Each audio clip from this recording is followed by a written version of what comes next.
మరేం చెయ్యనే నీతో ఎలా వేగనే నన్ను దాటి వెళ్ళలేవు నిన్ను నువ్వు దాచలేవు ఏమి చెయ్యనయ్యో రామా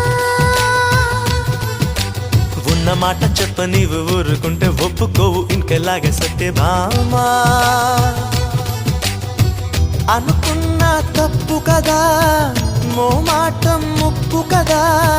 మనసైతే ఉంది కదా మన మాటే వినదు కదా పంతమ్మానుకో భయం దేనికో ఉన్న మాట చెప్ప నీవు ఊరుకుంటే ఒప్పుకోవు ఇంకెలాగే సత్యభామా